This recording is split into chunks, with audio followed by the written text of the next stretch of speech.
दोस्तों बात करेंगे रत्न इंडिया पावर स्टॉक के बारे में। देखो दोस्तों, रत्न इंडिया पावर स्टॉक के अंदर आज हमें लोअर सर्किट लगता हुआ देखने को मिला। अभी के टाइम देखो, कई लोग ऐसे हैं, कई इन्वेस्टर ऐसे हैं जिनको डर है कि भाई जैसे कि अपर टू ऊपर चला तो अभी के टाइम भाई लोअर टू लोअर ना चले, मतलब यहाँ पे एक बड़ी गिरावट ना हो जाए।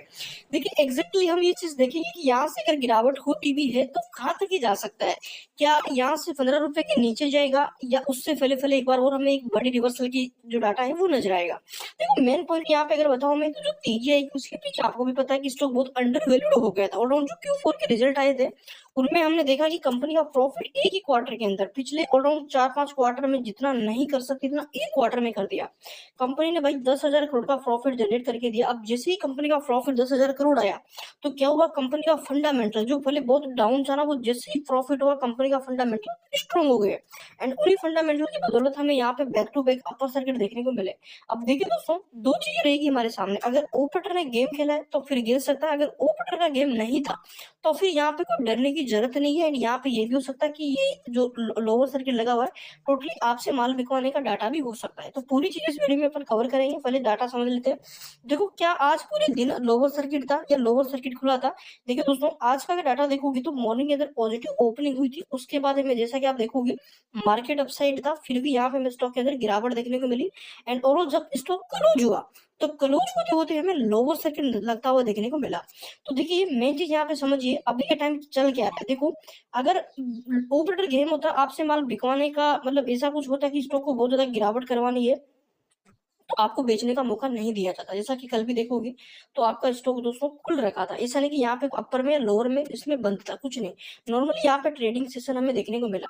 आज आप देखोगे तो फिर मॉर्निंग में जैसे ही उतरा लोगों ने प्रॉफिट बुकिंग करना स्टार्ट कर दिया। तो अभी के टाइम जिस प्रकार हम वॉल्यूम देख पा रहे हैं दोस्तों स्टॉक की, तो रिटेल की प्रॉफिट बुकिंग हमें नजर आ रही है। कोई बड़ा प्लेयर इसमें इंक्लूड नहीं है।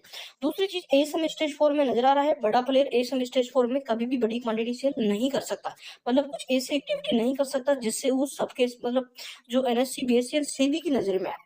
तो ये चीज आप समझ लो कि अभी के टाइम अगर आप ये सोच रहे हो कि ज्यादा करेक्शन आएगा तो चांसेस बहुत कम है कि यहाँ से स्टॉक हमें गेट 15 के आसपास दिखे, उससे पहले रिवर्सल दे देगा। जिस प्रकार आज स्टॉक ने ट्रेड करके क्लोजिंग करी है। मेन चीज इसी वॉल्यूम की बात करूं मैं तो 8 करोड़ टोटल यहाँ पे आपको देखोगे। तो अभी के टाइम देखो, मेन चीज आप समझो कि 8 करोड़ की जो टोटल वॉल्यूम रही है ना, ये 100% इक्विटी ट्रेड मतलब डिलीवरी में गई है यहाँ पे। तो चीजें भी टाइम बहुत स्ट्रॉन्ग है। देखो आपका जो लोअर सर्किट लगा है कितना टाइट है यहाँ पे लोअर सर्किट, क्या कल भी दिखेगा? देखो अभी के टाइम एमओ के अंदर 4 लाख और मान के चलो खींच के 5 लाख शेयर में एमओ के अंदर सेलिंग ऑर्डर में देखने को मिल रहा है। तो देखो 5 लाख की कोई बड़ी क्वांटिटी है, यहाँ पे total quantity 8 lakh crore 8 crore share में वॉल्यूम में दिखे हैं, तो 5 लाख शेयर कोई बड़ी क्वांटिटी नहीं है। कल खुलते ही थोड़ा देखो डाउन खुल सकता है, बट खुलते ही यहाँ पे हमें एक बड़ी वॉलिटिलिटी अपर सर्किट में देखने को मिल सकता है। क्योंकि अभी के टाइम अगर मैं बता दूं तो देखो थोड़ा आरएसआई ओवरबोर्ड भी हो गए थे, प्रॉफिट बुकिंग आना थोड़ी सी इंपॉर्टेंट हो गई थी यहाँ पे, क्योंकि कंटिन्यू ही भाग रहा था। अब यहाँ पे एक चीज तो नहीं हो सकती कि कंटिन्यू भागेगा, एंड एक चीज ये भी नहीं हो सकती कि एक जगह पे कंसोलिडेट कर लेगा। जब कंसोलिडेट करेगा तो जो लोगों की इच्छा ये थी कि वो वापस भागेगा, वो जैसे ही खत्म होगी, जैसे थोड़ा गिरावट में आएगा तो लोग सोचे कि भाई अब गिर सकता है, प्रॉफिट बुकिंग कर लेते क्योंकि प्रॉफिट अच्छा खासा हो चुका है, डबल पैसा कर लिया। तो वही चीज आज हमें नजर आई, जैसे ही लोगों को थोड़ा सा यहाँ पे लगा कि भाई गिर सकता है तो लोगों ने प्रॉफिट बुकिंग स्टार्ट कर दिया, एंड यहाँ पे फिर हमें गिरावट देखने को मिली। मेन चीज डाटा यहाँ से देखें दोस्तों, कुछ आंकड़े हैं वो आपको समझना चाहिए। देखिए दोस्तों, जैसे ही कंपनी प्रॉफिटेबल हुई, जो आपकी यहाँ पे बुक वैल्यू नेगेटिव थी वो भी पॉजिटिव आई। इसके बाद जो आपका पीई दोस्तों बहुत माइनस चल रहा था वो भी हमें ठीक से होता हुआ देखने को मिला।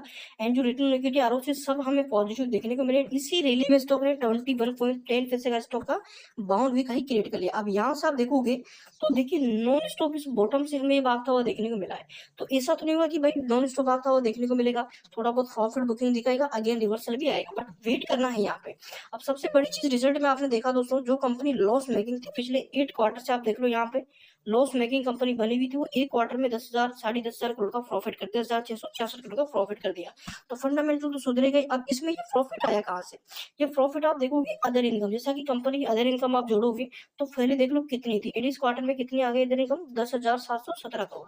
अब टोटल अगर नेट प्रॉफिट बताओ ना अभी के टाइम कंपनी का, अगर आप देखोगे तो ओवर टाइम प्रॉफिट अगर देखोगे ना, कंपनी ने 206 करोड़ का प्रॉफिट किया है। इसमें से कंपनी का कई सारा मतलब कंपनी का ब्याज कटा, कंपनी का एक्सपेंसेस कटे, उसके बाद बचता क्या 79 करोड़ जो कि माइनस यहाँ पे। बट इसी प्रॉफिट को देखते हुए हमें क्या देखने को मिला, स्टॉक का प्रॉफिट बढ़ा कंपनी का, तो हमें एक बड़ा रिवर्सल देखने को मिला। कंपनी की balance sheet long term basis कैसी है, बैलेंस शीट में इंपॉर्टेंट देखिए तो शेयर कैपिटल ये बढ़ना नहीं चाहिए। दूसरी चीज रिजर्व वगैरह देखोगे कंटिन्यू बढ़ना चाहिए।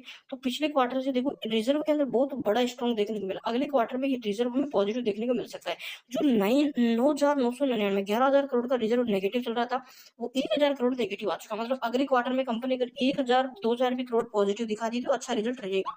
वही लाइबिलिटीज कर्जे की बात करूं मैं बोरोविंग्स की यहाँ पे, तो बोरोविंग्स देखोगे कंपनी का 10,641 करोड़ का जो कर्जा था वो 3,562 करोड़ का आ चुका। तो कंपनी ने बहुत चेंजेस कर दिए एक ही क्वार्टर के अंदर यहाँ पे। वही एसेट्स आप देखोगे जो 17,000 करोड़ के थे वो 9,500 करोड़ के, मतलब कंपनी ने एसेट्स घटाए बट यहाँ पे कर्जा इन सारी चीजें यहाँ पे कंपनी ने अपनी ठीक कर दी है। तो रिजल्ट कंपनी के माइंड ब्लोइंग थे। इसी को देखते हुए यहाँ पे अगर एफआई डीआई का डाटा बताऊं मैं, तो अभी देखो एफआई की होल्डिंग ज्यादा नहीं है, डीआई की भी ज्यादा नहीं है, बट यहाँ पे मेन इंपॉर्टेंट धीरे धीरे ये अपनी होल्डिंग यहाँ से बढ़ा रहे हैं, ये सबसे मेन इंपॉर्टेंट है। तो अभी के टाइम पे ज्यादा वोलेटिलिटी नहीं आई। रही करेक्शन की बात की, करेक्शन कहाँ तक आएगा, देखो आरएसआई 90 पे चला गया था, करंटली गिरावट के साथ 74 पे आ चुका है। अगर अब गिरावट होती है तो पहला सपोर्ट हमारा दोस्तों यहाँ पे होल्ड ऑन बताऊं मैं, प्रॉफिट बुकिंग आई थी वो है 17 रुपये 40 पैसे, इसके आसपास देखिएगा, इससे रिवर्सल होने के चांसेस लग रहे हैं अभी के टाइम। तो बने रहना है, चैनल पे नए हो सब्सक्राइब जरूर कर लो, बेल आइकन को प्रेस करके कंटिन्यू अपडेट आप